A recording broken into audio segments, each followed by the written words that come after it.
As Bayo walked into the school compound and saw the pretty schoolgirls, a smile played on his lips.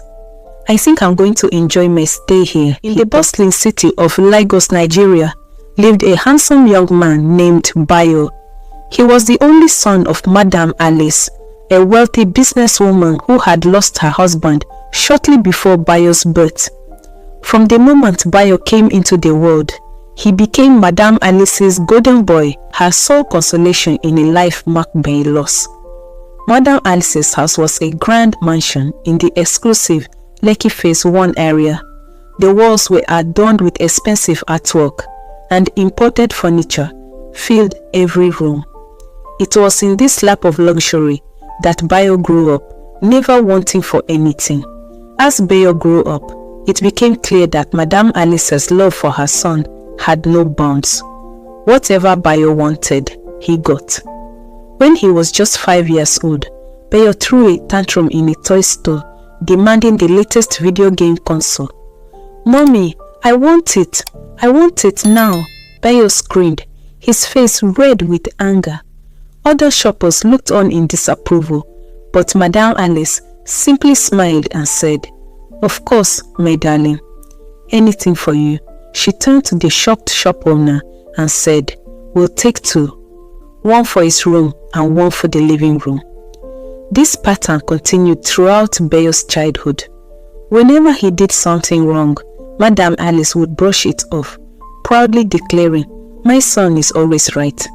This unwavering support, while born from love, would set the stage for a series of events that would change their lives forever. One day, when Bayo was 10 years old, Madam Alice's friend Amina came to visit. Amina was a stern-looking woman with kind eyes who had known Alice since their university days. As they sat in the lavish living room, sipping expensive wine, Bayo burst in, demanding attention. "Mom, I want to go to Millennium Park next week. Book the tickets now," Bayo ordered, not even acknowledging Amina's presence. Madam Alice beamed at her son. "Of course, my prince. I'll make the bookings right away." As Bayo strutted out of the room, Amina couldn't hold her tongue any longer. "Alice, you are going to spoil this boy." Madam Alice's smile faded, replaced by a defensive frown. "What do you mean, Amina? I'm just showing my son how much I love him." Amina leaned forward, her voice soft but firm. "Love isn't about giving a child everything they want. It's about teaching them right from wrong, about preparing them for the real world." "The real world," Madam Alice scoffed. "My Bayo will never have to worry about the real world. I've made sure of that." Amina shook her head sadly. "Alice, listen to me. I've seen this before. Children who grow up like this, they struggle when they face real challenges. They don't know how to handle disappointment or failure."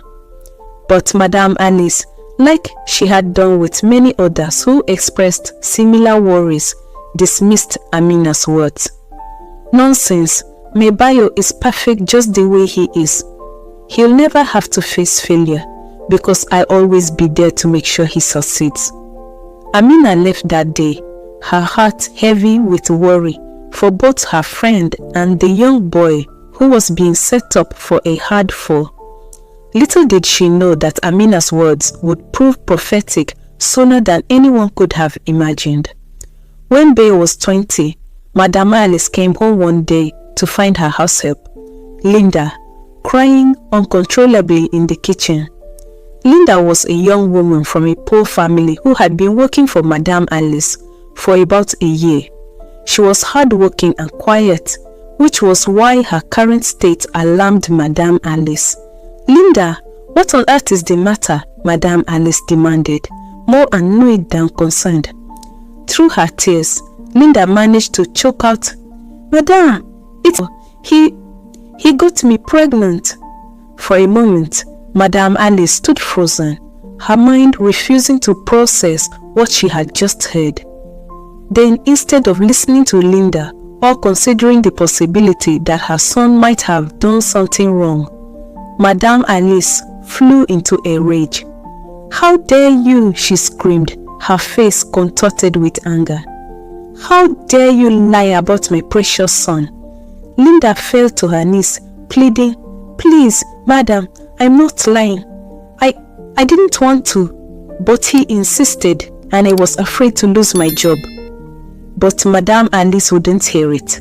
"You ungrateful witch. After all we've done for you, you're just trying to trap my son, aren't you?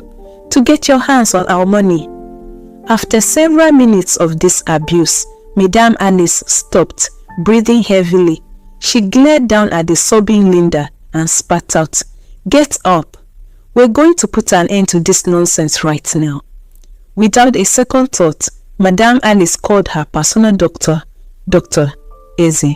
"Doctor, I need you to perform a procedure." Reached deep into her and ripped the bastard out. Then she turned to her driver, who had been watching the scene unfold with wide, fearful eyes.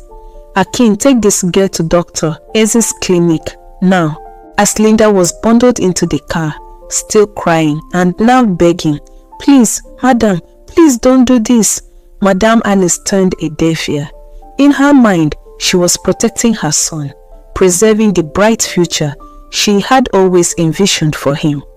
As Linda underwent the painful procedure to terminate her pregnancy, she cried and cursed Bayo. "My God will punish you, Bayo," she sobbed. "You and your mother will know no peace for what you've done to me." This incident marked the beginning of a disturbing pattern. Over the next 2 years, Bayo impregnated Linda 3 times. Each time, Madame Alice cleaned up the mess, forcing Linda to terminate the pregnancies. She refused to see the monster her son was becoming, always finding ways to justify his action. "Boys will be boys," she would say to herself, willfully ignoring the pain and trauma she was inflicting on Linda and enabling in her son. After the 3rd incident, Linda finally gathered the courage to leave. As she packed her meager belongings, Madame Alice confronted her. "Where do you think you're going?" Madame Alice demanded. Linda, her eyes red from crying but her voice steady, replied, "I'm leaving, madam. I can't do this anymore. What you and your son have done to me is not right." Madame Alice's face hardened. "If you breathe a word of this to anyone, I'll make sure you never walk in this city again. Do you understand?" Linda looked at Madame Alice, and for the first time, the older woman saw not fear, but pity in the young girl's eyes. "I understand, madame, but remember, every action has its consequences. Someday, you and Bayo will have to face yours." With that, Linda walked out of the house, leaving Madame Alice to wrestle with doubts she quickly suppressed. Meanwhile, Bayo remained blissfully unaware of the pain he was causing. He continued his carefree lifestyle, partying with friends, spending his mother's money, and treating people as if they existed solely for his pleasure. After graduating from university with mediocre grades, thanks to substantial donations from his mother to the school, Bayo had to participate in the 1-year National Youth Service Corps (NYSC) program. He was posted to a girls' secondary school called Delight Secondary School in the western part of Nigeria. The night before he was to leave, Bayo lounged in his room, surrounded by expensive gadgets and designer clothes. He was trying to decide whether to pack. Madame Alice knocked on his door. "Bayo, my darling, are you ready for tomorrow?" Bayo groaned dramatically. "Mom, do I really have to go? Can't you talk to someone? Get me posted somewhere in Lagos instead." Madame Alice sat on the edge of his bed, patting his hand. "I'm sorry, my love, but even I couldn't change this. It's only for a year. Think of it as an adventure." Bayo rolled his eyes. "Some adventure? Stuck in the middle of nowhere, teaching a bunch of village girls." Now, Madame Alice chided gently. "It won't be that bad. And remember, you're my son. You can handle anything." As she left the room, Bayo flopped back on his bed, already plotting how to make his year of service as easy and pleasurable as possible. The next morning, as Bayo's driver loaded his numerous suitcases into the car, Madame Alice fretted over her son. "Are you sure you have everything, darling? Your ATM card, your new phone?" Bayo nodded impatiently. "Yes, Mom, I've got everything. Can we go now?" As they said their goodbyes, neither of them could have imagined how this year would change their lives forever. This was the first time Bayo would be far away from his mother, and the thought initially made him sad. However, his sadness quickly turned to excitement when he arrived at Delight Secondary School. As Bayo walked into the school compound and saw the pretty schoolgirls, a smile played on his lips. "I think I'm going to enjoy my stay here," he thought to himself, already plotting his next conquest. The school principal, Mr. Olu, a stern-looking man in his 50s, welcomed Bayo to the school. "Welcome to Delight Secondary School, Mr. Bayo. I trust you find your stay here both challenging and rewarding." Bayo put on his most charming smile. "Thank you, sir. I'm looking forward to making a positive impact." Mr. Olu nodded approvingly, unaware of the thoughts running through Bayo's mind. "Excellent. Let's get you settled in and then I'll show you to your class." After the necessary documentation was completed, Mr. Olu led Bayo to his assigned classroom. "You'll be teaching physics to our senior girls," Mr. Olu explained. "It's a critical subject for their final exams, so we're counting on you to prepare them well." Bayo's eyes lit up at the news. Physics was a subject he knew well from his university studies, and the thought of teaching it to senior girls only added to his excitement. As they entered the classroom, 30 pairs of eyes turned to look at them. Mr. Olu cleared his throat. "Girls, this is Mr. Bayo. He'll be your new physics teacher for this academic year. I expect you to show him the utmost respect and dedication to your studies." Bayo scanned the room, noting the admiring glances from many of the girls. "Hello everyone. I'm excited to be here and to help you all excel in physics. I have a feeling this is going to be a great year." A collective sigh seemed to sweep through the classroom, and Bayo knew he had them hooked. Among the senior class students were 3 girls, Joyce, Beauty, and Precious, the self-proclaimed PGS, or prettiest girls in school. As Bayo began his first lesson, he made sure to create the perfect first impression. He showcased his intelligence and charm, peppering his lecture with jokes and relatable examples that had the class hanging on his every word.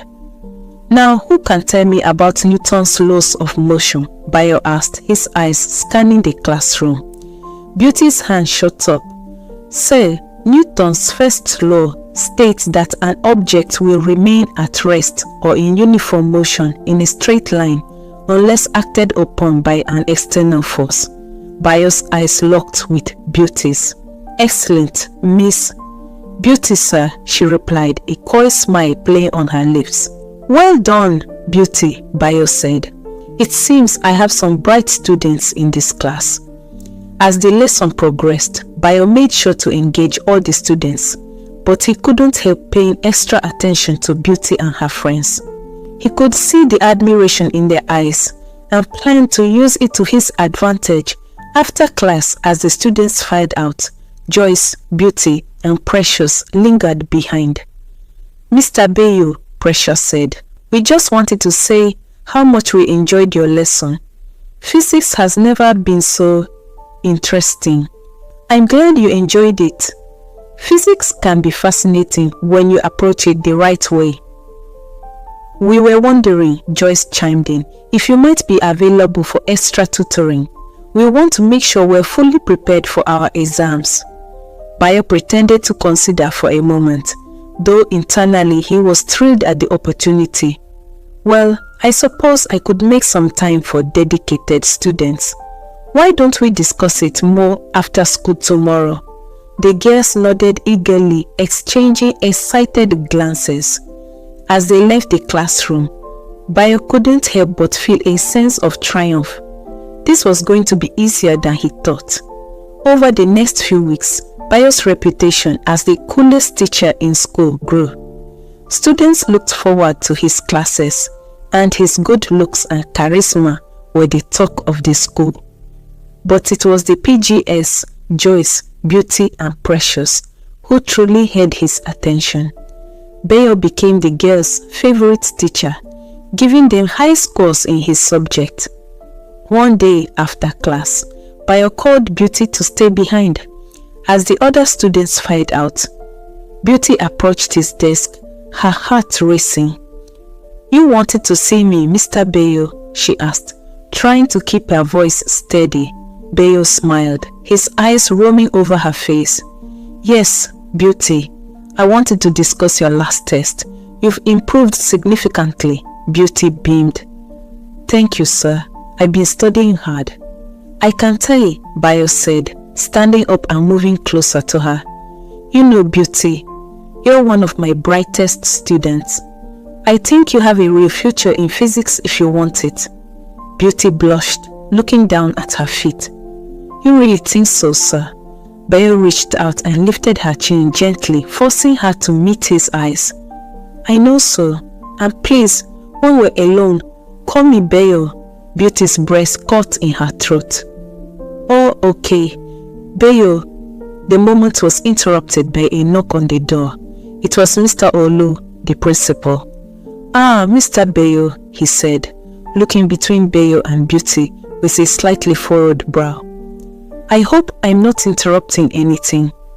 Bayo stepped back smoothly. "Not at all, sir. I was just giving Beauty some extra encouragement.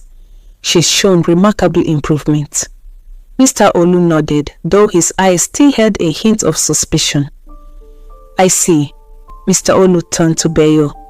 "Mr. Bayo, I must say, the improvement in our students' physics course is impressive.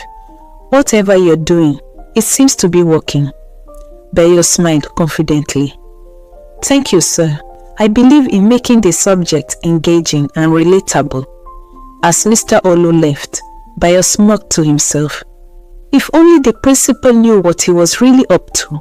Meanwhile, Joyce, Beauty, and Precious were huddled in the girls' bathroom, whispering excitedly. "Did you see how Mr. Bayo looked at me in class today?" Precious gushed. "I swear, he was staring at me the whole time." Joyce rolled her eyes. "Please, he was obviously looking at me. Didn't you notice how he kept using my name in examples?" Beauty listened to her friends argue, a secret smile playing on her lips. If only they knew about her private moment with Bayo. As the weeks passed, Bayo's inappropriate behavior escalated. He began offering private tutoring sessions to the PGS, using this time to flirt and make subtle advances, all thanks to their career-minded parents. During one such session at Joyce's house, Bayo sat close to her on the couch, their thighs touching as they pored over a textbook. "So you see," Bayo explained, his voice low and intimate, "the force of attraction between two objects is inversely proportional to the square of the distance between them." Joyce nodded, trying to focus on the words, but distracted by Bayo's proximity. "So, the closer they are, the stronger the attraction." Bayo turned to her, their faces inches apart. "Exactly. Can you feel it?" Joyce's breast hitched. I think so." Just then, Joyce's phone buzzed with a text from Beauty. "How's the study session going?" The moment broken, Joyce pulled back slightly. Maybe we should take a break." Bayo smiled, hiding his frustration. "Of course, we've covered a lot today." As Bayo left Joyce's house, he couldn't help but feel a thrill at the game he was playing. He had all three girls wrapped around his finger, each thinking she was special to him. One fateful day, during Miss Carroll's biology lesson, Joyce suddenly felt nauseous. She stood up abruptly. "Miss Carroll," she said, her face pale, "I don't feel well. May I be excused?" Before Miss Carol could answer, Joyce rushed out of the classroom. Concerned, Miss Carol continued her lesson, but her worry grew when, a few minutes later, Beauty also asked to be excused, followed shortly by Precious. After class, Miss Carol found the 3 girls in the bathroom, all vomiting profusely. "Girls," she said gently, "is everything all right? Should we go to the school clinic?" The 3 friends exchanged nervous glances before nodding silently. At the school clinic, Dr. Margaret, a kind-faced woman in her 40s, examined the girls one by one. As she finished with Precious, the last of the 3, a grave expression settled on her face. "Girls," she said carefully, "I need to ask you something, and I want you to be honest with me. Is there any chance any of you might be pregnant?" The silence that followed was deafening. Dr. Margaret's suspicion had been correct. She sent their samples to the lab, and all 3 girls tested positive for pregnancy.